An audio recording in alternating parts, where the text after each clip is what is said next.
Nah, minggu lalu kita sudah bahas tentang Magisterial Reformation atau reformasi Magisteria yang dimulai dari Martin Luther ya tahun 1517 tanggal 31 Oktober. Dia adalah seorang Augustinian monk ya yang memunculkan atau yang memprotes melakukan 95 tesis di pintu gerbang gereja Wittenberg. Ini gedung gerejanya ya, sebetulnya dia nggak ada intensi untuk mendirikan sebuah gereja baru ya, dia hanya memprotes atau memberikan reaksi ya atas apa yang dia lihat selama ini nggak benar, misalnya tentang pengajaran indulgences, bahwa orang bisa diampuni ketika tuh bisa memberi surat penghapusan dosa ya, sehingga dia mengajar kok keselamatan kok bisa dicapai lewat seperti itu gitu. Kemudian gereja Katolik Roma mengajarkan bahwa grace tidak cukup, harus dengan perbuatan marriage ya. Nah, indulgence itu yang membuat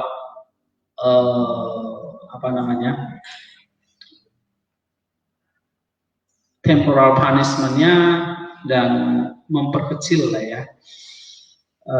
Temporal punishment-nya karena dosa itu bisa dikurangi ya, dan mengurangi waktu di purgatori setelah kematian, jadi indulgences itu. Nah, Martin Luther nggak setuju. Dia mengatakan bahwa salvation itu diajarkan dengan anugerah semata, bukan dengan memberi surat indulgences ini. Nah, pengajaran ini berdasarkan keyakinan bahwa image of God dalam manusia itu adalah obliterated when Adam sinned.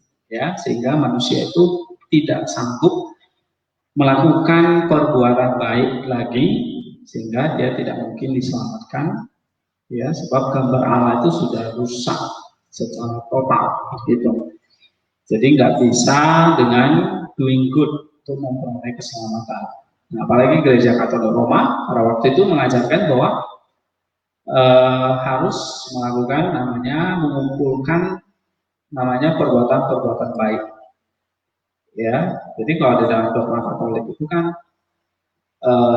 orang yang sudah punya iman itu belum cukup, dia harus mengumpulkan perbuatan baiknya ya, merits-nya, untuk menutupi perbuatan dosanya.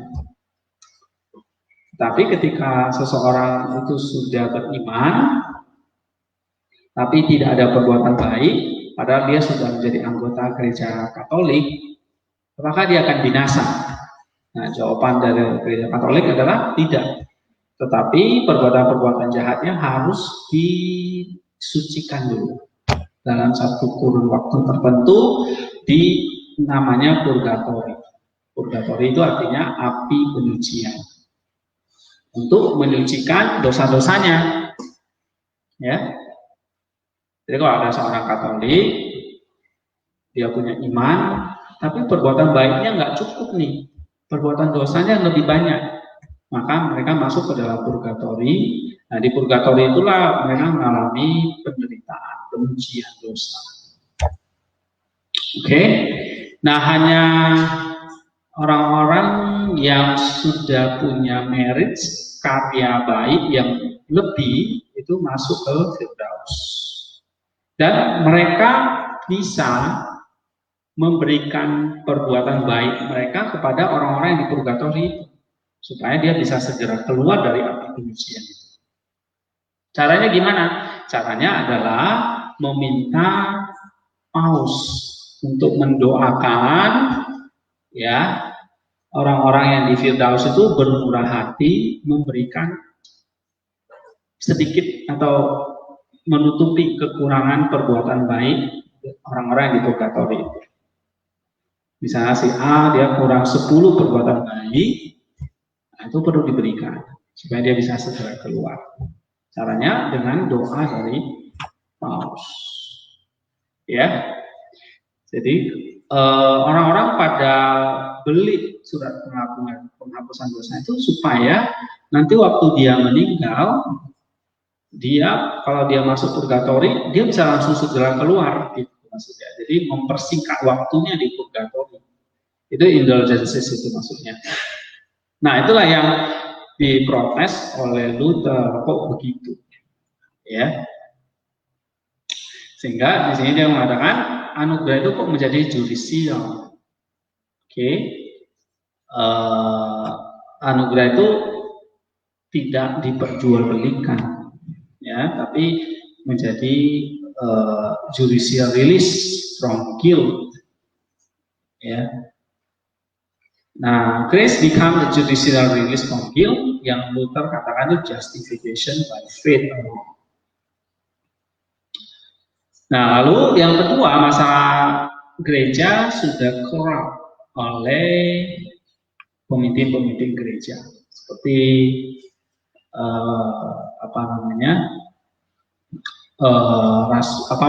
Paus Leo ke-10, ya, menyingkirkan orang-orang yang tidak suka kepada dia, menaruh orang-orang yang menjadi favorit dia, gitu. Ya. Nah, kemudian gaya hidupnya yang mewah, oke? Nanti saudara bisa baca ya di buku ini. Lalu membangun katedral Saint Peter yang banyak menghabiskan dana, ya, sehingga kehabisan uang lalu cari dana dengan menjual surat indulgensis itu. Nah, itu yang diprotes oleh Luther. Kemudian juga ada Albert dari Brandenburg pada usia 23, ya, itu adalah seorang bishop di Jerman, bishop ya di Brandenburg. Jelas-jelas dia menentang hukum kanon, ya, memegang lebih dari satu jabatan.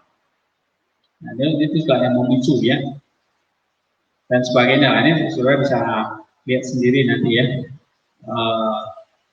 Nah, akhirnya muncul protes-protes dari Luther seperti itu. Kemudian disebut magisterial karena apa? Karena magisterialnya didukung oleh civil authorities. Ya. Hasilnya tadi di berbagai negara, misalnya di Inggris, di Jerman, ya di Jerman dulu, terus di Inggris, kemudian di Swiss, di Belanda, gitu. Kemudian di Eropa Barat. Nah, ini 5 solas sudah kita pelajari ya. Sola Scriptura, Sola Fide, Sola Gratia, Sola Christus, Deo Gloria, Soli Deo Gloria. Nah, sekarang kita lihat dari hasil reformasi itu muncul 3 aliran besar ya dari gereja, yaitu Lutheranisme atau gereja Lutheran. Kita sudah belajar minggu lalu ya doktrinnya tentang Lutheranisme. Oke, misalnya Lutheran teologi itu menekankan bahwa alam ciptakan dunia termasuk manusia perfect, holy, dan sinless, ya, sempurna, kudus, dan tanpa dosa. Tapi Adam dan Hawa memilih untuk berdosa, mempercayai kekuatan mereka sendiri, hikmat dan pengetahuan mereka sendiri. Akibatnya seluruh keturunan Adam dan Hawa itu mewarisi dosa asal. Ya, akhirnya dilahirkan berdosa. Karena Adam dan Hawa itu. Nah, itu Lutheranisme. Nah, saudara nanti bisa baca di sini ya. Kemudian muncul yang kedua, ini gereja-gereja Lutheran, denominasi gereja Lutheran. Ya, misalnya kalau di Amerika ada Evangelical Lutheran Church of America, ELCA, ini yang paling besar, tapi juga paling liberal, ya. Kemudian ada Lutheran Church, Missionary Synod, LCMS, ada Wisconsin Evangelical Lutheran Synod, Wales, ya. Lalu ada Evangelical Free Church. Ini adalah kelompok denominasi Lutheran. Nah, selain Lutheran menghasilkan juga namanya gereja-gereja Luther tadi, gereja-gereja Lutheran, ada gereja-gereja Reform, ya. Tentu pencetusnya ini dari Calvin. John Calvin ya mengajarkan tentang tulip, oke, masih ingat ya. Kemudian ya tentang covenant theology, ya, covenant framework, mulai dari penciptaan, kemudian Nuh, Abraham, Musa, ya terakhir Kristus. Jadi berdasarkan covenant-covenantnya perjanjian. Ini Calvinism, ini saudara bisa baca sendiri, ya. Yang utama itu 5 poinnya ya.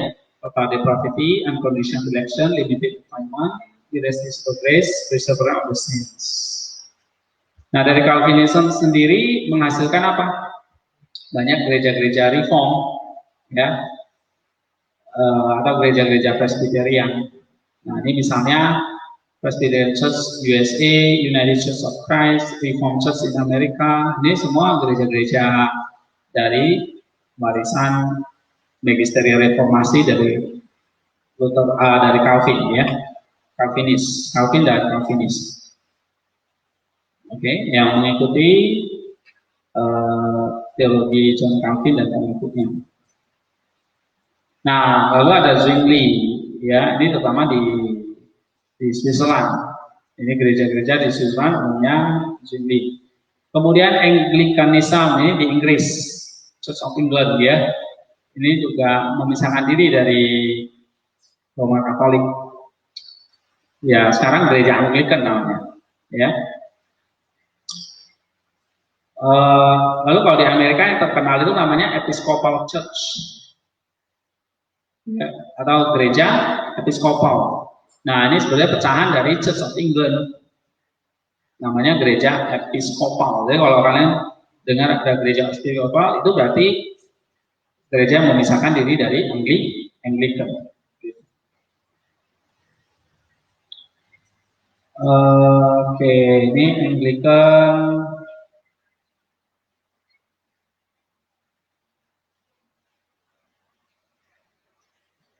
Nah, dari Anglican sendiri akhirnya muncul ya berdasarkan pengaruh kuat Calvinism. Jadi di dalam tubuh Anglican sendiri itu muncul namanya ini ya, kaum Puritan. Nah, sekarang kita lihat ini kaum Puritan. Ya. Nah, kaum Puritan itu adalah sekelompok dari orang-orang apa namanya? Sebenarnya orang-orang Anglican, orang-orang Church of England yang lebih radikal ya reformasinya. Jadi mereka mau mempurify the Church of England dari praktek-praktek Katolik yang masih ada di dalam Church of England. Ini orang-orang Puritan. Tapi akhirnya mereka dibatasi ya, bahkan diusir. Banyak yang akhirnya bermigrasi ke Amerika. Nah, itu orang-orang Puritan. Nah, mereka rata-rata adalah orang-orang Calvinis atau yang mengadopsi reform teologi. Ya. Nah, karena di Inggris nggak bisa, akhirnya mereka pergi ya ke New England. New England itu maksudnya Amerika ya. Sekitar tahun 1630, oke. Mereka mendirikan Massachusetts Bay Colony, ya, di negara bagian Massachusetts ya. Jadi banyak di situ orang-orang Puritan. Oke, nah ini ya. Nah ini kalian nanti bisa baca nanti di radikal reformasi ya di chapter ini. And then saat Puritan ada juga yang namanya Congregationalism.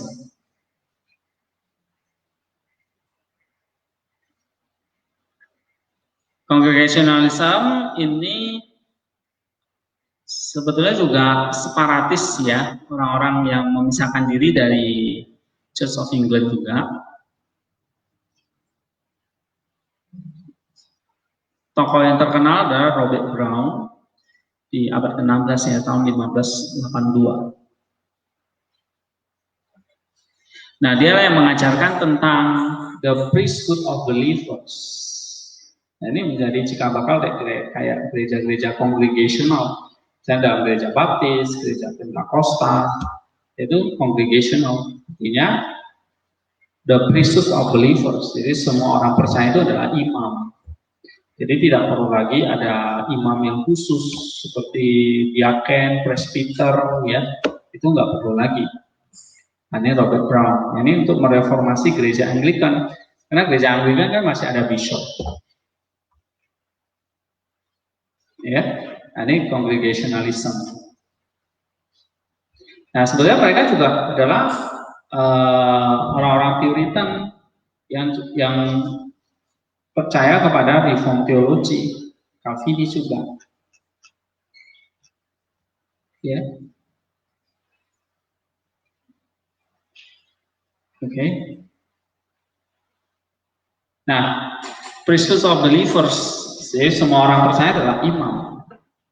Every believer is a priest, and every seeking child of God is given directly wisdom, guidance, and power. Jadi kalau kita mencari Allah, maka akan diberikan hikmat, guidance, dan power, ya. Jadi setiap gereja lokal punya hak untuk memutuskan gerejanya sendiri, model worship-nya, model penyembahannya, ya, pengakuan imannya, terus apa namanya, atur sendiri lah, officernya, ya, pendetanya, jadi mandiri gitu. Nah, itu muncul dari awalnya apa? Dari gerakan Puritan di Church of England, ya.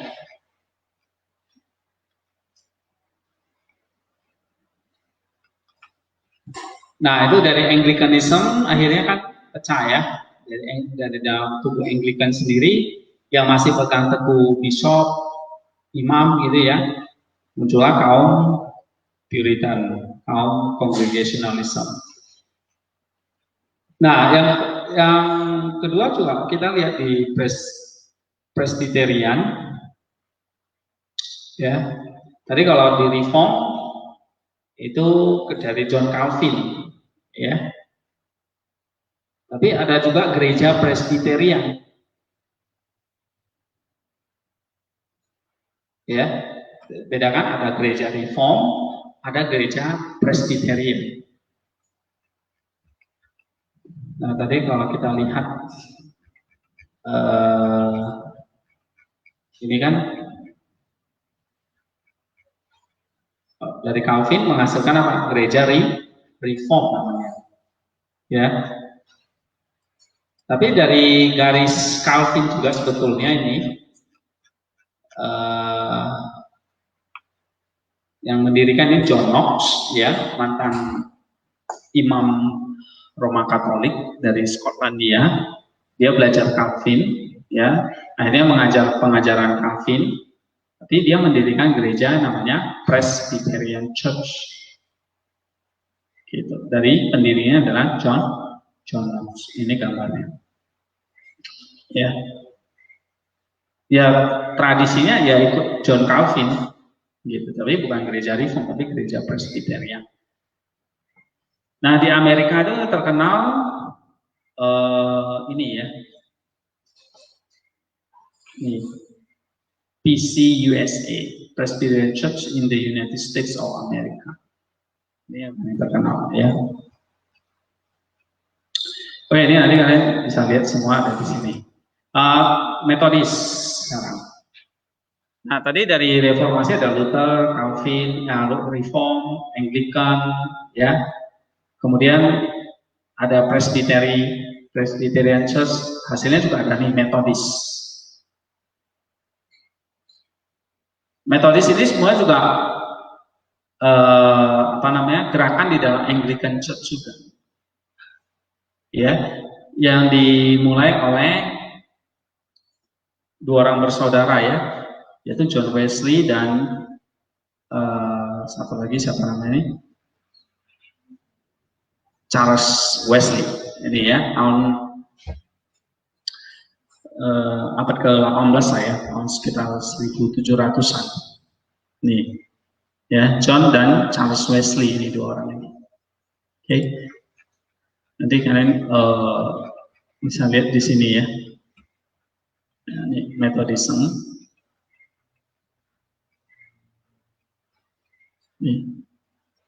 Oke.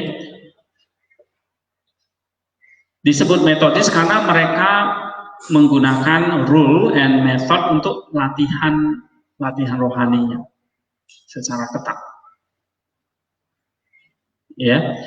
Nah, mereka melihat bahwa gereja-gereja hasil reformasi magisterial ini, misalnya kayak yang tiga kan yang utama ya, Anglican, Lutheran, dan Reform atau Presbyterian, ini sangat nggak beda sebetulnya dengan Roma Katolik.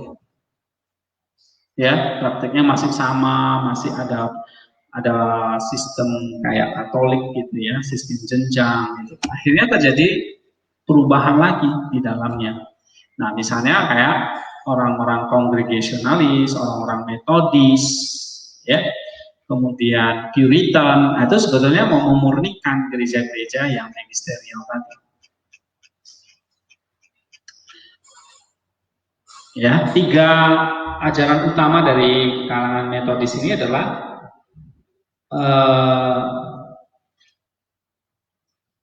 semua manusia itu pada dasarnya mati di dalam dosa, sehingga konsekuensinya semua manusia akan dihukum.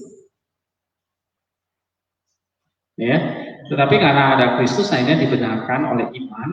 Nah, iman inilah yang harus menghasilkan kekudusan. Jadi Wesley percaya bahwa kekudusan itu harus dicapai dalam kehidupan sekarang ini, bukan nanti, lewat iman kepada Kristus. Jadi kita bisa ini mengatasi dosa. Jadi kalau kamu seorang pemabuk, kamu benar-benar bisa bertobat, kata Wesley. Bukan hanya tunggu anugerah saja, kamu bisa kalau kamu mau.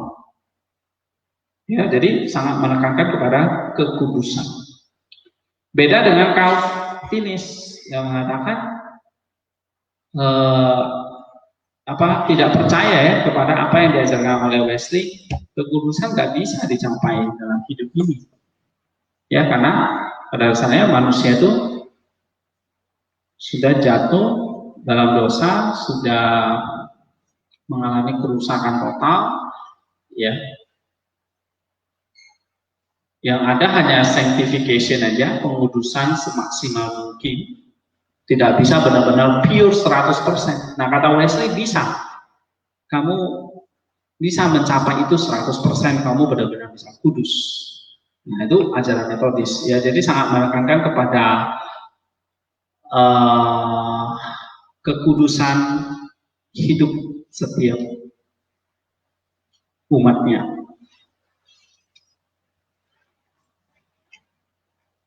Nah, kalau di Amerika itu yang terkenal ini ya, United Methodist ya.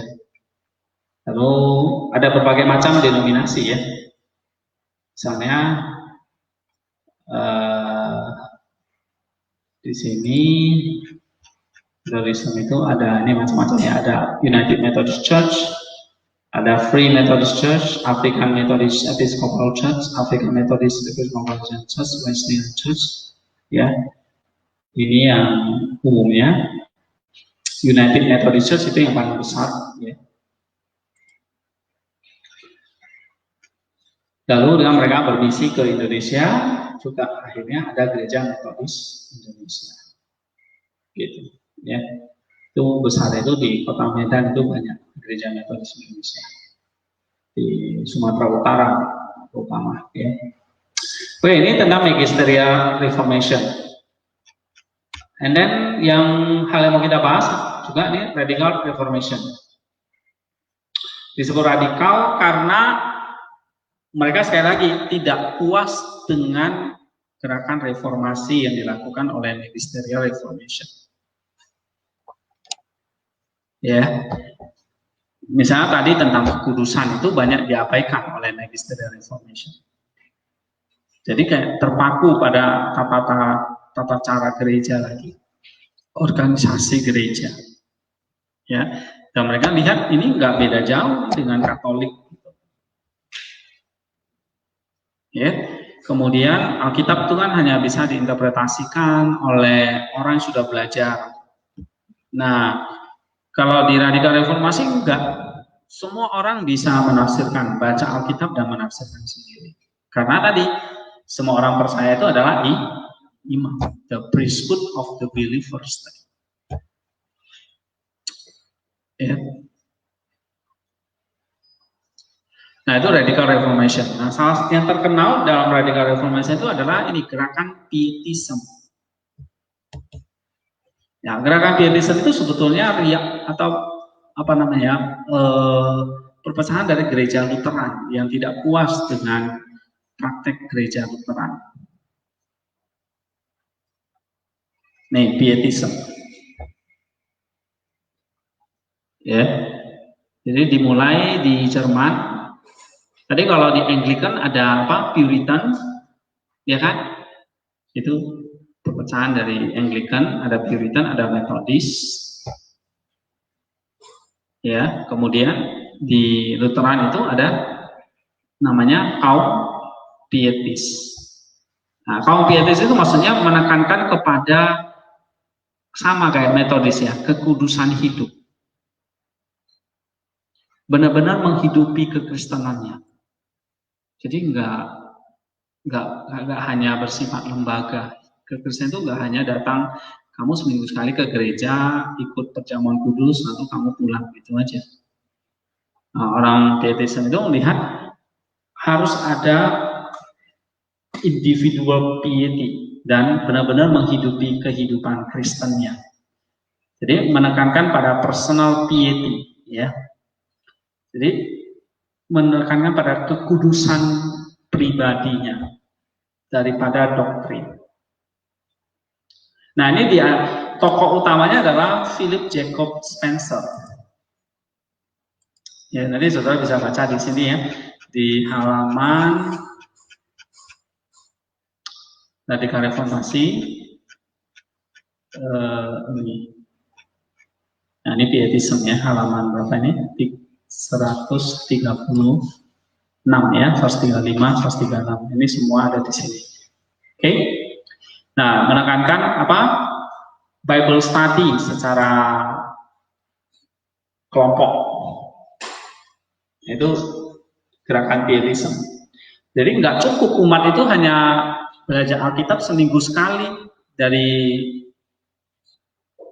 pendeta. Itu pun kalau dia bawa Alkitab ya kan, atau dia buka Alkitab di gereja kan.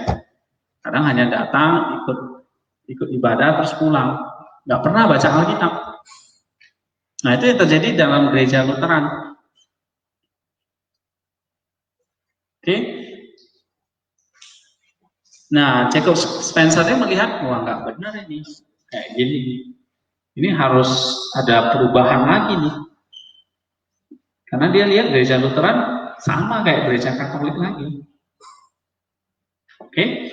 Nah, maka dia menekankan harus ada Bible study kelompok kecil, PA-PA di rumah-rumah. Itu sudah mulai di abad ke berapa nih? 17 ya, atau awal abad ke-18. Lalu ajarannya apalagi di sini?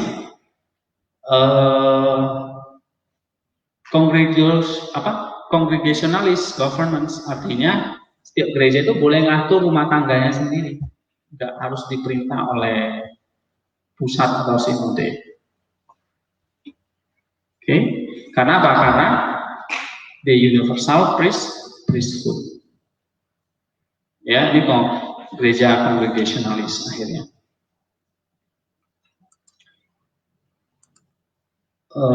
Dan yang ketiga,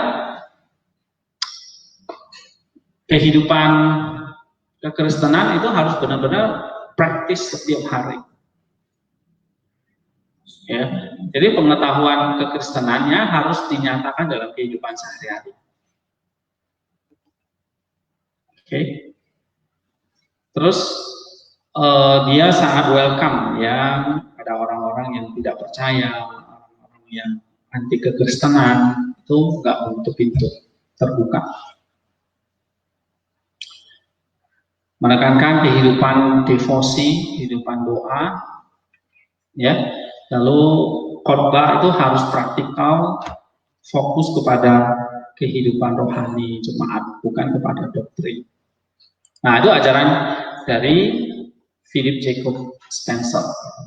Jadi dia seorang Lutheran yang menginisiasi small house gathering untuk mendengarkan PA. Jadi kalau sekarang gereja-gereja sekarang itu ada ibadah rumah tangga ya. Setiap minggu ke rumah A, rumah B, terus ada khotbah, ada PA, ada makan-makan, ada persekutuan lah. Itu sebetulnya mirip model ajaran dari Jacob Spencer. Kenapa muncul gerakan itu? Karena dia menilai kehidupan gereja dalam gereja Luther itu kehidupan rohaninya mati. Mekanis saja, orang datang ibadah hari Minggu doang, terus habis itu kehidupannya bobrok lagi gitu. Ya, jadi Jacob Spencer itu, nggak bisa begitu, nggak. Gereja itu bukan hanya hari Minggu, di tiap hari gitu. Nah, maka ada small house gatherings, ya. Nah, ini kan juga banyak kan sekarang ibadah-ibadah rumah tangga gitu. Nah, itu mulainya dari Jacob Spencer. Nah, Pietism tadi ya ada small group Bible study, congregational ya, daily, kindly, devotional life, inner life. Ini Pietism. Lalu gerakannya itu namanya Pietism. Pietism itu berarti menekankan pada ini ya, kekudusan pribadi. Piety itu kekudusan personal. Itu yang penting. Individual experience-nya harus muncul. Ya, jadi kalau ada istilahnya, kamu kalau udah Kristen dari lahir, belum tentu kamu Kristen. Kalau kamu belum ada individual experience. Seringkali nggak pernah dengar nggak? Kamu kapan terima Yesus Kristus? Secara pribadi. Sering nggak ada orang bertanya gitu. Nah, itu ajaran dari warisan Pietism. Ya, gitu. Coba ceritakan tentang satu pengalaman pertobatanmu, kapan kamu waktu terima Yesus Kristus. Saya dulu waktu ditanya itu, saya bingung, kapan ya saya terima Yesus Kristus? Saya juga nggak tahu. Akhirnya kadang-kadang kita kadang-kadang cerita ya kan. Oh, waktu dulu saya mimpi. Gitu. Oke? Jadi harus ada, ikut Yesus itu harus ada individual experience. Misalnya momen pertobatan itu penting banget bagi mereka. Harus ada cerita tentang kapan momen kamu tuh percaya pada Kristus. Ya, jadi kalau kamu lahir dari keluarga Kristen, belum tentu kamu sudah diselamatkan. Kamu harus ada individual experience. Jadi ada masa kayak orang bilang akhir baliknya gitu. Masa momen kamu benar-benar berjumpa dengan Kristus itu apa? Itu harus diceritakan. Lalu doktrin akhirnya nggak penting lagi. Yang penting adalah kehidupanmu secara pribadi. Mengalami pertobatan terus-menerus. Nah, itu Pietism.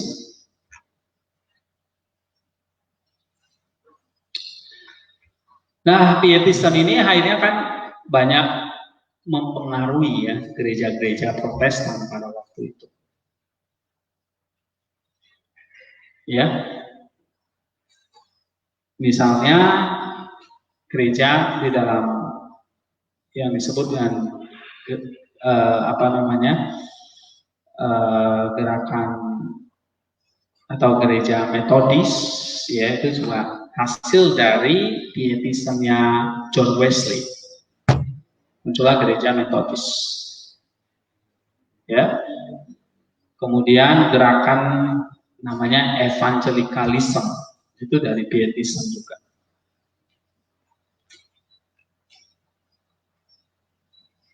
Ya. Nah, dalam pietism itu yang penting adalah personal participation in the body of church communion, ya, man's individual attainment, individual justification. Jadi semuanya individual. Kamu harus mengalami sungguh-sungguh pertobatan itu. Nah, kalau kamu nggak mengalami pertobatan, belum tentu kamu diselamatkan. Gitu. Jadi orang-orang pietis sangat kuat di dalam Bible study-nya, puasanya, kelompok-kelompok selnya, gitu. Oke. Nah, ini akhirnya masuk kan di dalam gereja-gereja Protestan, misalnya kayak Metodis, ya, gereja Lutheran, gereja Reform, gitu, ya, kaum pietis. Nah, jadi salah satu radikal reformasi hasilnya adalah kaum pietis yang sangat menekankan kepada keselamatan individu, ya, dengan cara menjaga kekudusan itu.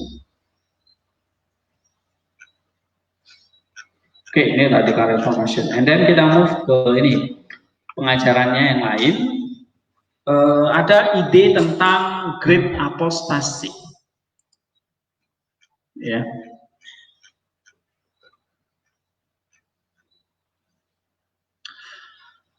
Great apostasy itu mengatakan bahwa gereja itu sebetulnya sejak para rasul meninggal semua, gereja itu sebetulnya sudah hilang.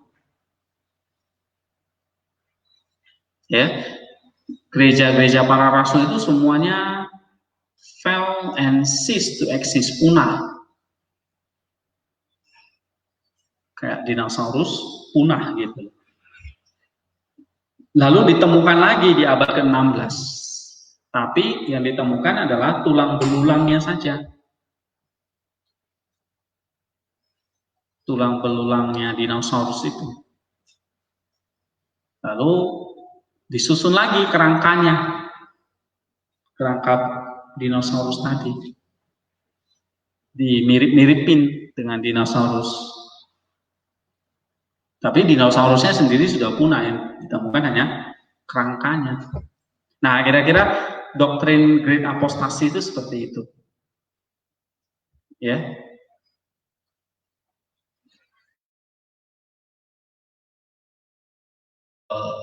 Para rasul itu gagal ya. Rasul yang didirikan oleh Petrus, Paulus, benar-benar habis kan? Enggak. Misalnya 7 gereja di Efesus, di kitab Wahyu itu benar-benar nggak ada lagi. Nah, kalau kita percaya doktrin great apostasy, ya itu udah lenyap gitu. Ya, padahal itu gereja masih ada sampai sekarang. Sebab Kristus mengatakan tidak ada orang yang bisa ya memisahkan aku dari kasih Kristus. Artinya tidak ada orang yang bisa membubarkan gerejanya Kristus. Oke. Lalu di dalam radikal reformasi itu juga ada namanya istilahnya invisible church. Jadi ada satu gereja yang tidak kelihatan, yang namanya gereja universal. Jadi orang radikal reformasi mengklaim banyak gereja, itu kan organisasi aja. Tapi ada satu dari kumpulan berbagai macam gereja itu, ada satu gereja yang tidak kelihatan. Itulah gereja yang sejati, yang tidak bergantung kepada doktrin, tapi adalah gereja yang sejati. Nah, jadi mereka percaya gereja yang kelihatan ini sekarang, yang berbagai macam denominasi itu gereja yang kelihatan. Itu organisasi saja. Tapi dari berbagai macam organisasi gereja itu ada namanya invisible church, yaitu gereja yang sejati.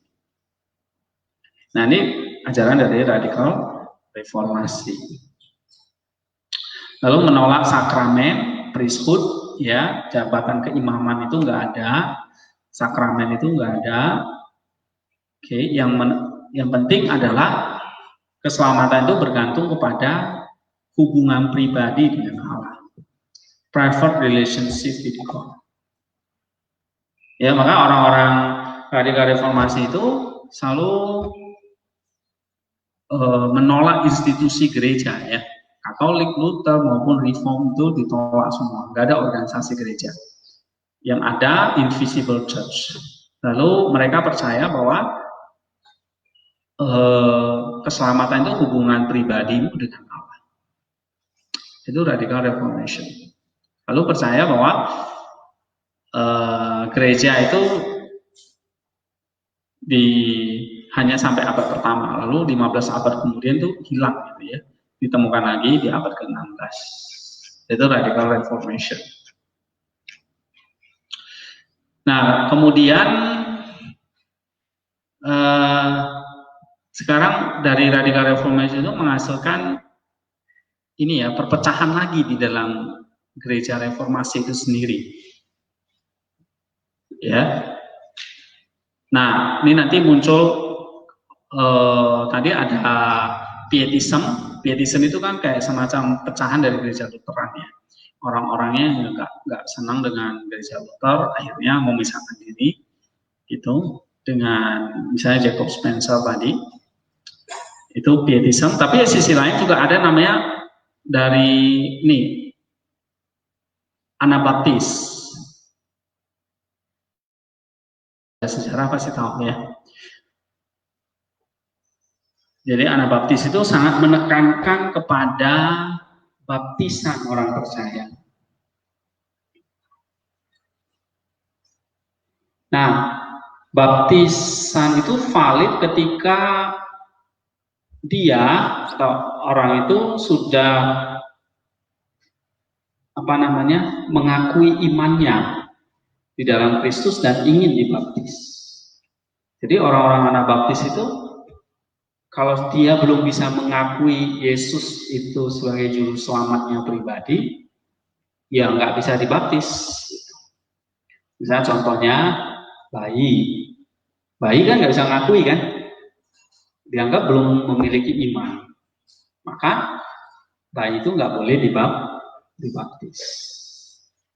Ya, nah itu golongan orang Anabaptis. Rata-rata ya ini orang-orang pietis juga, cuma sangat menekankan kepada baptisan. Ya, jadi orang yang bisa dibaptis itu adalah orang-orang yang memang sudah bisa memproklamasikan imannya dan ingin dibaptis. Nah, ini muncul di sekitar abad ke-16, ya, di Eropa Utara. Orang-orang Anabaptis itu biasanya ini ya, orang-orang Mennonite, Amis, dan Lutherites. Ini ketiga gerejanya ini masih ada sampai sekarang. Kalau di Indonesia itu mungkin hanya ada Mennonite, ya. Itulah Gereja Kristen Mulia Indonesia atau GKMI. Ya, besarnya itu nggak salah di mana, di Solo atau di Kudus, ya. Itu besar itu. Semarang nggak salah ya, Mennonite sini. Nah, ini Mennonite itu didirikan oleh Menno Simons, ya, ini orangnya. Ini orang-orang Anabaptis. Lalu ini orang Amis, Jacob Eman. Ini besarnya di perpecahan dari Swiss Mennonite juga. Ya. Lalu ada orang Moravian. Tadi Anabaptis, sekarang Moravian. Nah, orang Moravian ini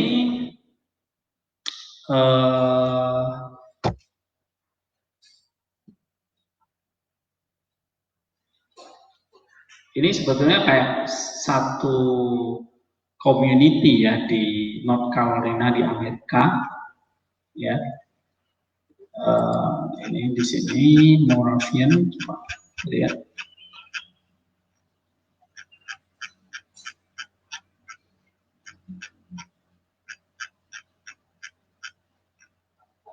Tadi ini gereja apostasi sudah, ya, mengajarkan bahwa gereja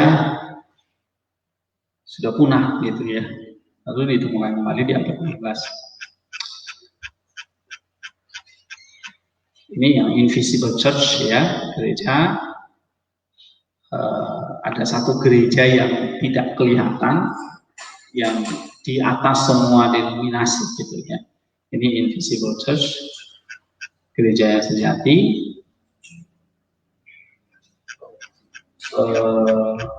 Nah ini denominasinya ya, Anabaptis, terdiri dari Mennonite, Amish, dan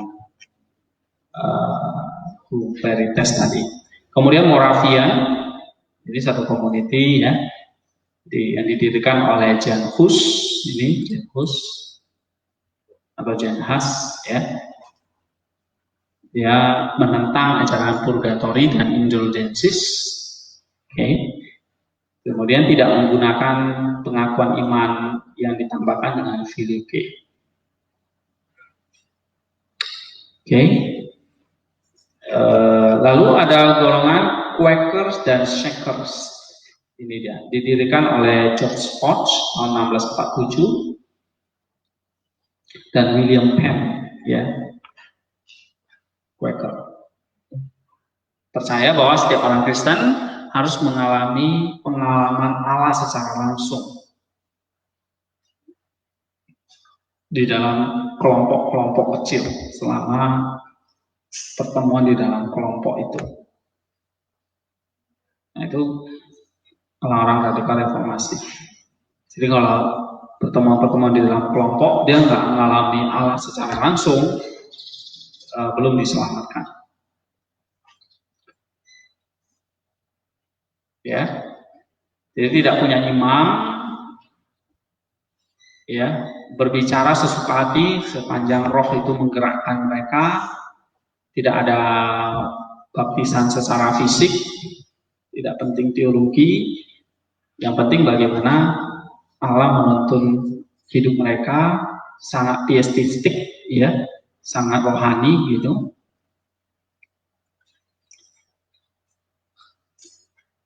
Oke, itu ada sekarang radikal reformasi yang lain adalah kaum baptis. Tadi ada Anabaptis, misalnya Mennonite itu Anabaptis. Sekarang orang-orang baptis. Nah ini sebenarnya pecahan dari Anabaptis lagi. Ya, dua kelompok, ada Particular Baptist dan General Baptist. Particular Baptist biasanya orang-orang Calvinis. General Baptist itu percaya bahwa setiap umat, setiap orang percaya itu bisa diselamatkan kalau dia memilih untuk diselamatkan. Itu General Baptist. Oke, nanti kalian bisa baca di sini. Nah, orang-orang seperti itu selalu percaya bahwa sekali selamat, pasti selamat. Ya. Jadi keselamatan itu datang pada satu waktu ketika dia mengalami satu pertobatan, personal decision for Christ, dan itu harus bisa diceritakan. Jadi kalau kamu nggak bisa ceritakan kapan kamu terima Tuhan Yesus, kamu belum menerima yang namanya salvation, keselamatan. Yes, oke, menekankan pada sola scriptura, itu orang-orang baptis ya, percaya bahwa semua umat itu memegang tanggung jawab ya di hadapan Tuhan dalam hal komunitas gereja, menolak semua sakramen, hanya perjamuan kudus dan baptisan sebagai ordinances ya, bukan sebagai sakramen. Nah, orang-orang baptis ini juga besar ya. Misalnya salah satu sekolah teologinya terkenal kan Southern Baptist ya, di Amerika. Ini ya, Southern, ada Free Will Baptist. Kalau di Indonesia ini ada Gereja Baptis Indonesia ya. Sekolah teologinya juga ada ya, Sekolah Tinggi Teologi Baptis di Semarang dan juga di Medan ada. Oke, jadi orang-orang baptis itu percaya bahwa perjamuan kudus dan Baptisan itu hanya ordinansis, hanya kayak pengesahan gitu, bukan sebagai sakramen. Ya, lalu ya sama, mereka kan apa namanya, bukan baptisan bayi ya, hanya orang yang sudah bisa mengakui iman baru bisa dibaptis. Itu orang-orang baptis. And then ini ya, misalnya yang terkenal itu dari kelompok ini sekolah teologinya terkenal Southern Baptist Theological Seminary ya, di Southern Baptist itu terkenal banget. Ya, Southern Baptist Conference ini adalah largest Protestant denomination yang terbesar di Amerika ya, lebih kurang dari 16 juta umat. Kemudian gerejanya ada 42.000 ya. Kita punya sekolah teologi juga beberapa, Southern Baptist Seminary, kemudian ada beberapa tuh seminarinya yang terkenal. Oke, ini tentang orang baptis. Nah, ada beberapa ya, tadi radikal reformasi, ada Anabaptis, ada Quaker, ada kaum Moravians, ya. Nah, semuanya itu terpengaruh oleh ajaran yang disebut apa? Pietism. Ya, menekankan pada keselamatan individu. Gitu. Terus terpengaruh juga oleh ajaran namanya congregationalism. Artinya gereja itu ya berdiri sendiri, atur sendiri. Gitu, karena semua umat adalah apa? The priesthood. Gitu. Nah, kalian bisa perhatikan secara garis besar ya, sejarah reformasi ini menghasilkan satu gereja yang besar, mainline, ya, utama, misalnya kayak Luther, Presbyterian, Calvin, Reform, kemudian Anglican. Tapi di dalamnya ada banyak ketidakpuasan. Nah, muncullah yang namanya gerakan radikal reformasi. Misalnya kayak paham pietism, puritanism, congregationalism, itu paham, bukan denominasi. Cuma dari paham-paham seperti itu, muncullah organisasi gereja yang baru di luar tiga itu. Misalnya gereja Mennonite, gereja Metodis, gereja Baptis, ya. Kemudian nanti ada gereja Quakers, gereja Bala Keselamatan. Nah, misalnya atau tadi saya tunjukkan di awal itu ada berbagai macam gereja kan di sini. Itu adalah hasil, kebanyakan itu adalah gereja-gereja radikal reformasi, ya, gitu. Nah, ini ya, ada gereja Congregationalis, ada gereja Baptis, ada gereja Metodis, ada gereja Episkopalian, ada gereja Disciple of Christ, ya. Nah, ini adalah gereja-gereja hasil dari radikal reformasi. Tapi kalau kayak Lutheran, Anglican, Calvinis, Presbyterian, ini gereja-gereja hasil reformasi magisterial, ya.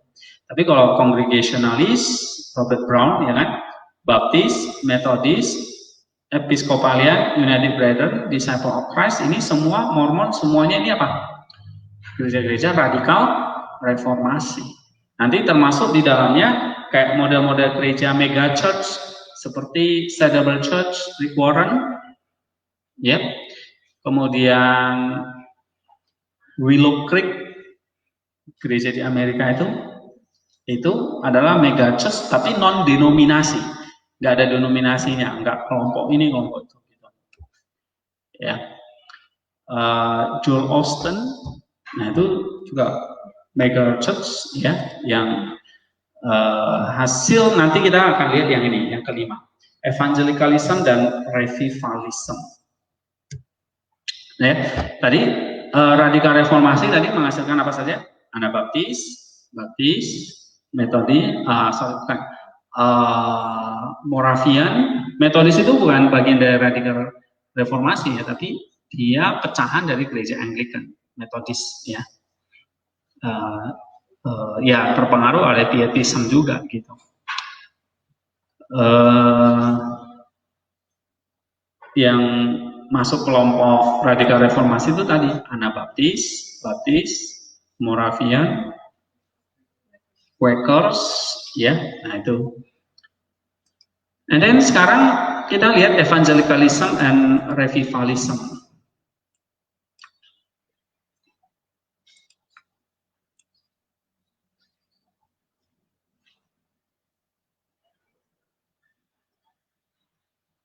Iya.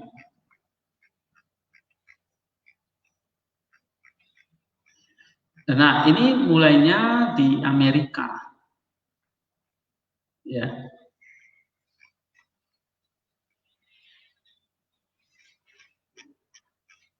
Nih, evangelism dan revivalism mulainya di Amerika di sekitar abad ke-18. Ada satu kebangkitan rohani yang melanda seluruh koloni Amerika. Itu kan jajahan Inggris ya, Amerika itu. Jadi banyak kan dari orang-orang Inggris yang akhirnya diusir oleh Church of England di sana, mendirikan koloni-koloni di Amerika. Di abad ke-18 awal ya. Nah itu yang disebut sering sekali istilahnya Great Awakening. Jadi orang-orang tuh pada sadar gitu ya, bahwa hidup itu, keselamatan itu nggak hanya kita dari gereja saja, kita sendiri bisa mencapainya dengan cara hidup kudus. Gitu. Itu Great Awakening. Jadi mereka nggak puas dengan ibadah-ibadah hari Minggu doang di gereja, ya, tanpa ada perubahan yang nyata dalam hidup mereka, tanpa ada spiritual renewal.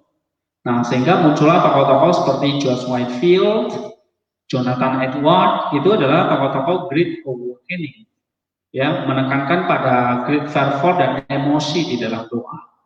Jadi doa itu nggak bisa hanya sekedar dibacain aja gitu. Ya, doa yang dibacain ya, biasanya kan itu kan di dalam gereja yang lain ya, gereja reformasi atau gereja Katolik, gereja Ortodoks kan baca doanya apa?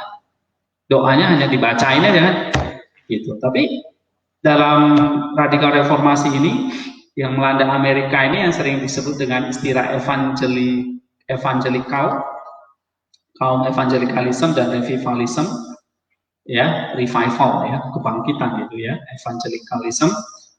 Ini menekankan kepada emotion. Jadi doa ya perlu emosi, menangis atau bersuka cita gitu. Enggak hanya sekedar doa monoton cuma dibacain gitu. Nah ini tokoh-tokohnya seperti George Whitefield dan Jonathan Edwards. Ya, nah ini gambar George Whitefield. Ini tokoh-tokoh menekankan kepada apa, pengalaman bersama dengan Allah, ya, yang menunjukkan itu kelahiran kembali, gitu. Jadi kalau kamu tidak punya spiritual experience yang dimana kamu tuh menunjukkan pertobatanmu kepada Kristus, nah kamu belum dilahirkan kembali. Ya, jadi ada joy of salvation, ada apa namanya, ada repenting ya, penekanan pada pertobatan. Nah, ini George Whitefield. Ya, ini tokoh KKR lah ya, KKR suka apa namanya, mengumpulkan massa, terus dia khotbah dan banyak orang terima Kristus, menangisi dosa-dosa mereka. Siapa yang dulu pernah ikut KKR di sini? Model KKR kayak Pak Stephen Tong, kayak KKR dari apa? Ya Gilbert, ya itu model revivalism.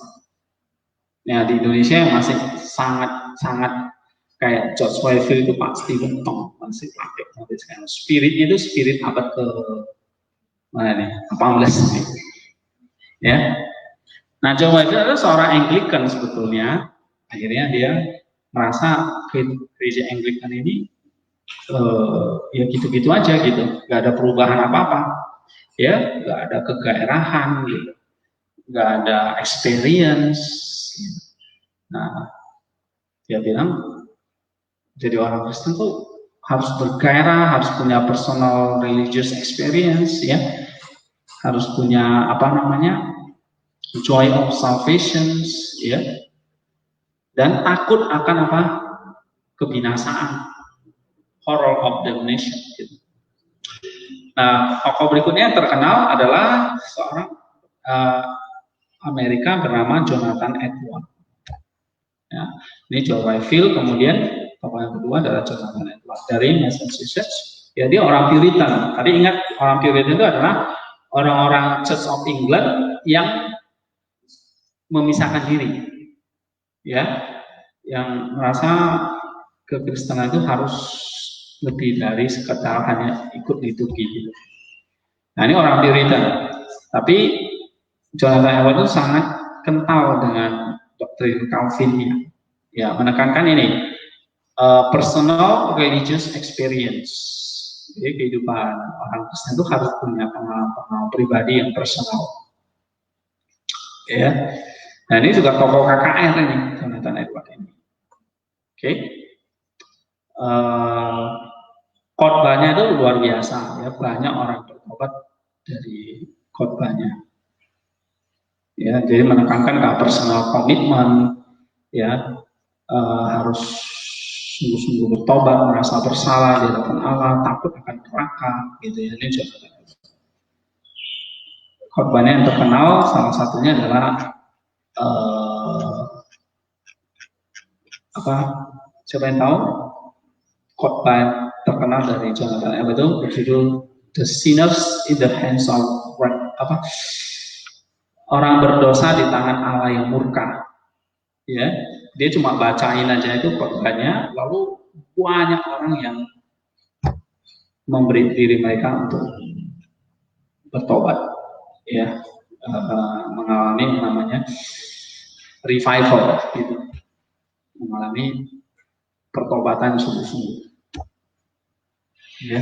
Nah, sekarang gereja-gereja sekarang masih banyak ya pakai cara seperti itu, KKR, altar call, gitu ya, panggil ke depan maju. Termasuk dulu saya juga pernah ikut KKR-nya Pak Stephen Tong, ya,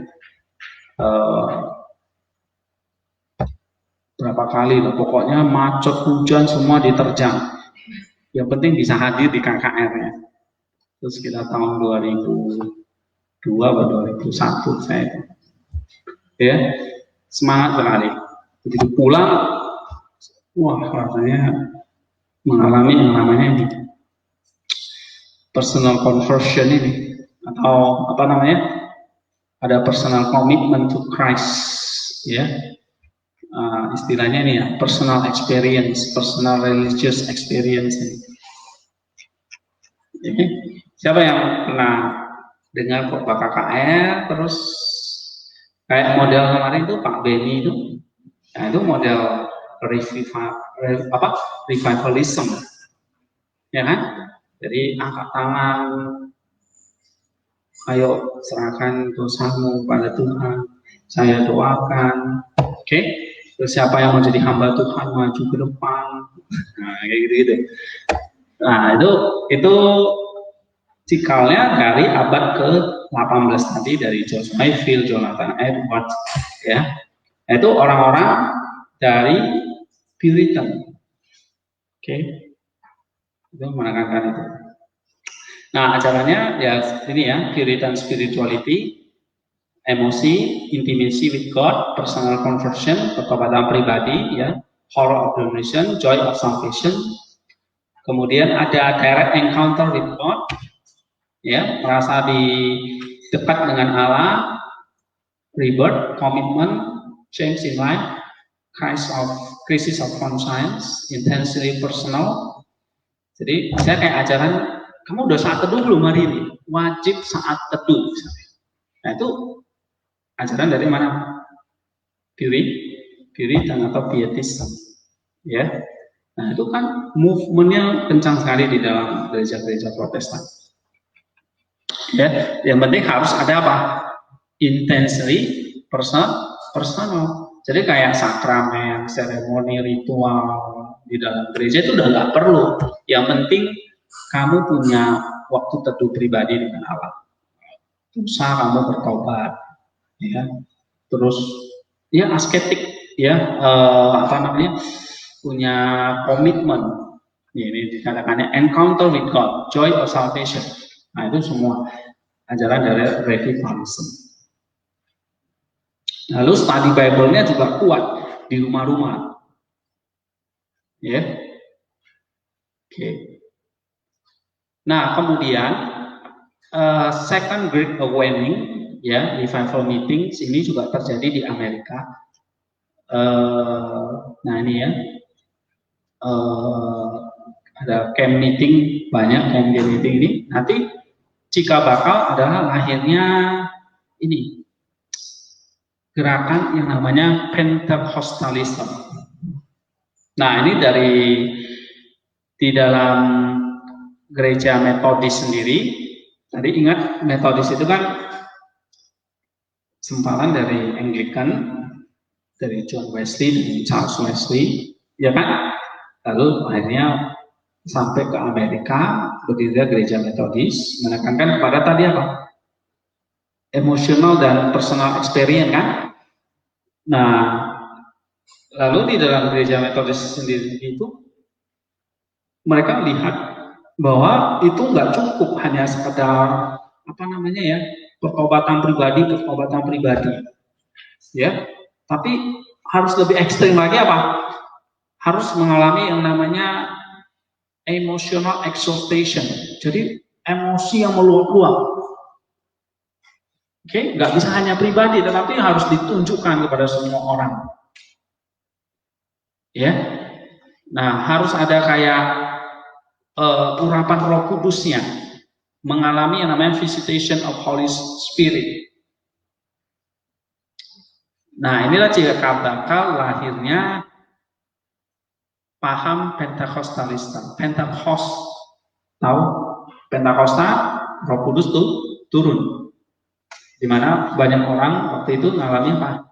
Bahasa lidah, ya kan? Bisa berbicara dalam berbagai bahasa. Lalu terjadi pertobatan yang besar, perubahan hidup yang radikal. Nah, mereka tuh rindu, harusnya gereja sekarang juga mengalami seperti Pentakosta itu 2000 tahun yang lalu itu. Nah, itu munculnya gerakan namanya Pentecost. Ini sudah second awakening, ya. Jadi first awakening itu kan melawan gereja-gereja yang mapan. Lalu second awakening-nya itu adalah lahirlah gerakan namanya Pentecostalism. Nah, dari Pentecostalism itu sangat menekankan apa? Emosionalism dan supernatural. Ya. Nah, ini banyak ya, harus menekan mukjizat, kesembuhan, ya. Itu supernatural. Jadi melawan kayak hanya sekedar apa namanya pertobatan pribadi, tetapi harus ada mukjizatnya. Lalu tentang akhir zamannya kental sekali bahwa Kristus akan datang segera, yaitu dari Pentecostalism.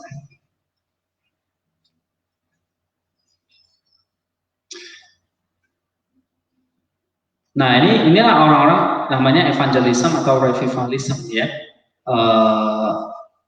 Hasil dari apa? Jadi sebetulnya Pentecost itu lahir dari revivalism, ya, dari gerakan revivalism ini. Ya, ada istilahnya Pentecostalism. Oke, sekarang kita lihat Charles G. Finney ini yang menekankan kepada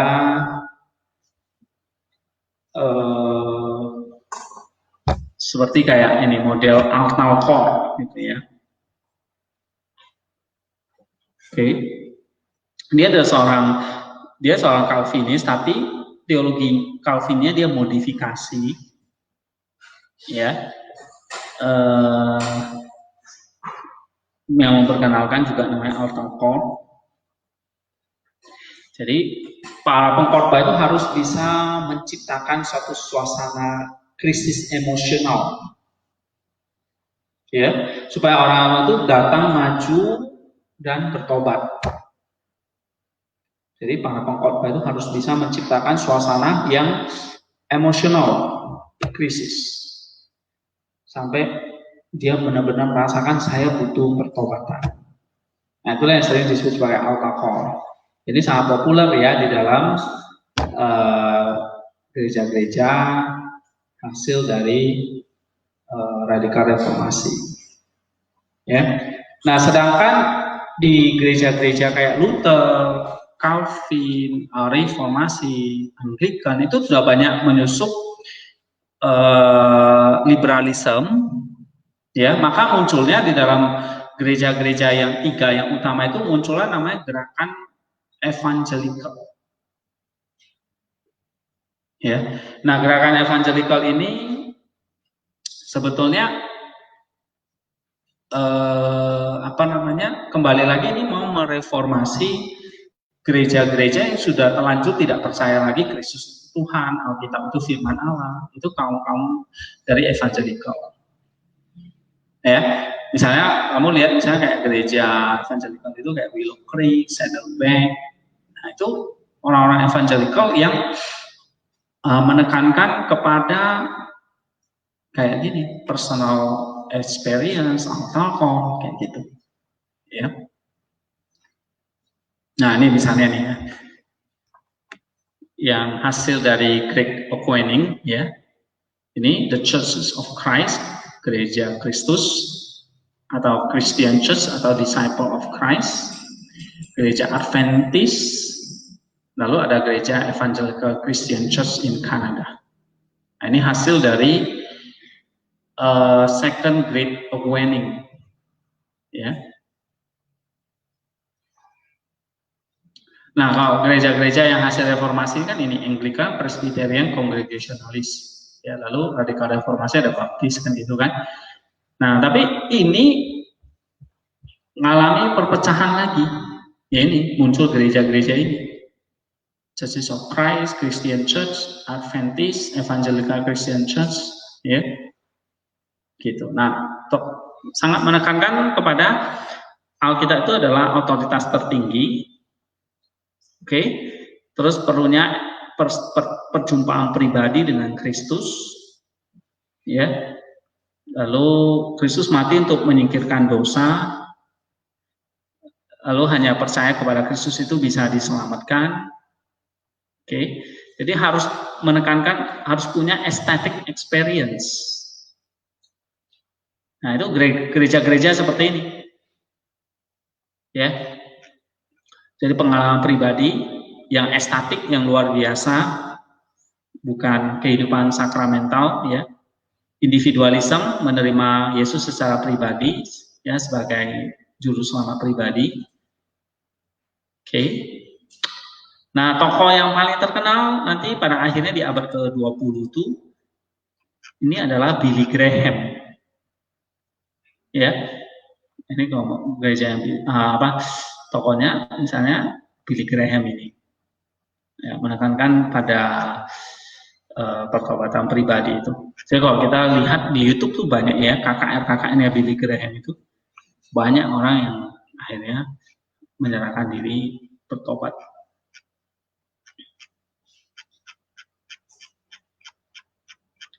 Oke, ini tentang evangelism dan revivalism ya. Nah ini doktrin utama mereka tadi ya. Ya, biblical salvation secara pribadi ya. Lalu sangat giat dalam penginjilan juga. Ya, ini individualisme tadi saya sudah katakan menekankan pada keselamatan individu, bukan gereja.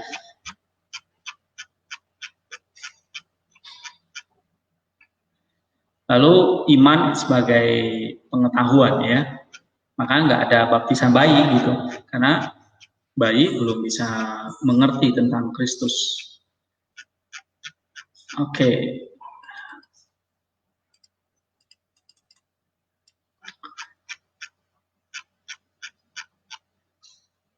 Ya, mengandalkan experience dan enthusiasm ya, tadi sudah saya jelaskan.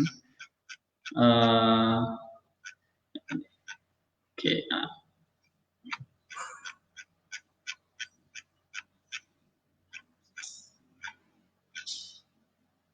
Nah, gereja-gerejanya apa saja tadi? Ada Advent, ya, kemudian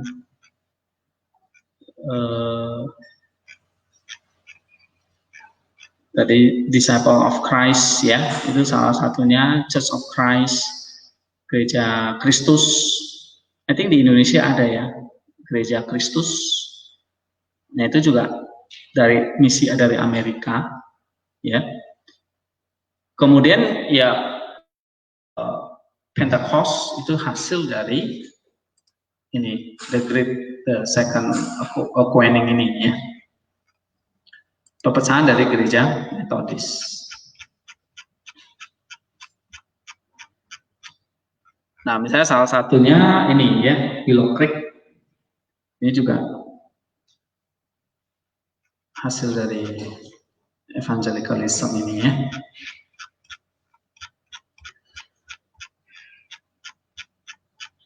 Oke, next week kita akan bahas tentang gereja Pentakost atau gereja Pentakosta. Kalau di Indonesia namanya Pantekosta, ya. Gereja Pantekosta. Alirannya namanya Pentekostalism. Nah, tadi katanya Pentekostalism itu berasal dari gerakan dari Greek Second Greek Awakening itu atau Holiness Movement itu ya. Ini yang ditekankan adalah religious experience dan sebagainya.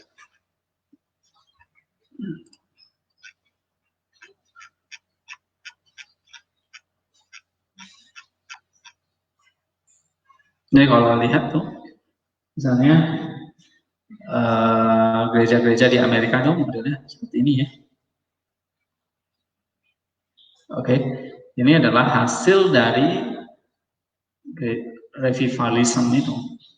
Ya, jadi kalau kita lihat dari sejarahnya ya, ada magisterial reformasi, lalu muncul radikal reformasi, dan radikal reformasi itu muncullah gerakan Pietis, Puritan, lalu sampai ke Amerika namanya apa? Revivalis atau Greek Awakening itu, ya kebangkitan rohani itu. Nah dari situlah muncul gereja-gereja yang namanya apa? Tadi Advent, gereja Moravian, gereja Quaker, gereja apa lagi itu, Church of Christ, ya dan sebagainya. Dan terakhir adalah gereja Pentakost. Nah, itu hasil dari gerakan Greek Awakening tadi, kebangkitan rohani. Nah, gereja-gereja Pentakosta ini kan berevolusi nanti, muncullah gerakan karismatik, gereja karismatik. Ya, maka ada gereja Pentakosta, sebenarnya itu juga bagian dari ada gereja karismatik. Maksudnya karismatik itu bagian dari Pentakostalism atau gereja Pentakosta. Ya. Nah, ini doktrin-doktrinnya ada di sini semua. Seperti apa ya? Banyak nih tentang evangelicalism dan revivalism. Kalau evangelism ini menekankan kepada pemberitaan Injil ya. Kalau revivalism ini apa? Pertobatan pribadi. Nah ini kalau Adventist ini ya, Holiness Movement. Holiness Movement itu nanti menghasilkan yang ini yang tadi saya katakan. Ini kalau di Amerika namanya gereja Metodis, terus pecah lagi menjadi gereja Pentakosta.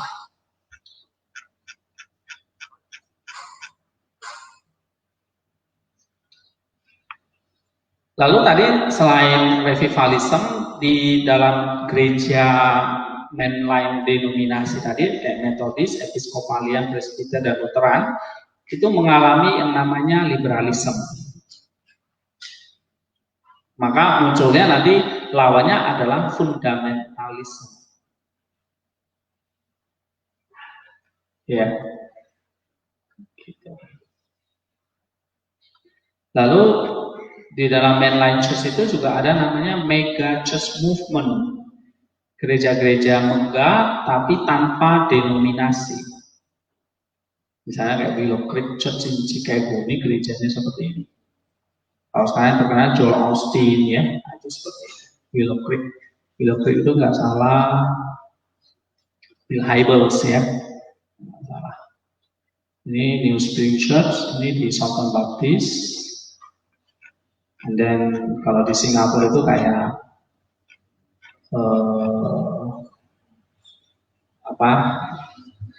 gereja Hillsong ya, itu di Australia. Itu juga media church. Oke. Nah, ini modelnya seperti ini. Ya. Jadi ada fenomena baru namanya mega church movement. Tapi ada juga namanya fundamentalism. Lalu ada namanya liberalism. Ini semua terjadi dalam gereja Protestan ya. And then dispensationalism, ini dari golongan orang Baptis ya, dispensasi. Dan holiness movement ini dari Methodis pecah menjadi Pentakos ya. Nah, dan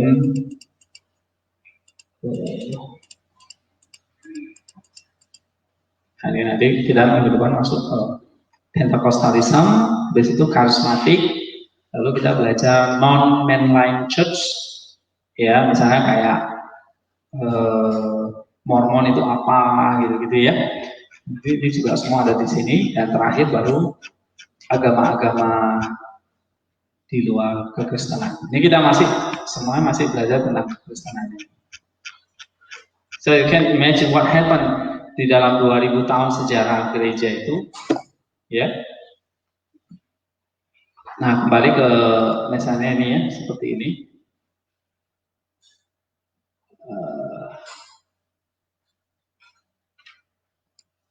Ya, ini Lutheran, Anglikan, ini yang reformasi ya. Lutheran, Anglikan, Presbyterian atau Reform itu masih magisterial, tapi di sini radikal muncullah Baptis, Holiness Movement, Advent, Pentecost, ini yang paling banyak ya. Lalu golongan Anabaptis. Anabaptis itu kayak Mennonite ya. Ini menolong kita. Ada Anabaptis, Pentecost, Adventist, Holiness Movement, Baptis. Jadi 1, 2, 3, 4, 5 ini yang utama dari radikal reformasi. Nah, berbarengan dengan gereja Reform, Presbyterian, gereja Kongregasional ya, gereja Anglikan, Lutheran itu masih jalan sampai sekarang. Makanya di Protestan itu banyak sekali nih. Nah, ini cabang-cabangnya tuh di sini, semuanya di sini nih. Ya, pecahan dari Roman Catholic Church. Ini, oke.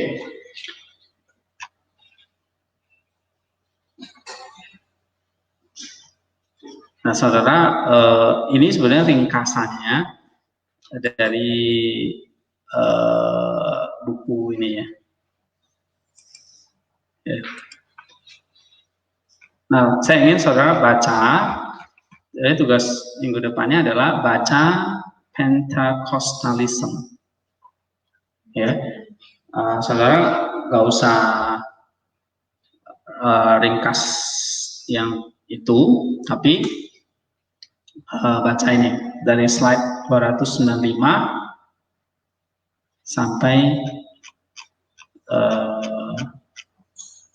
bagian Pentecostalism. Ya, semoga minggu depannya lagi kita sudah bisa masuk agama-agama dunia. Kita belajar tentang Islam, tentang Buddha, tentang Taoisme itu kayak apa.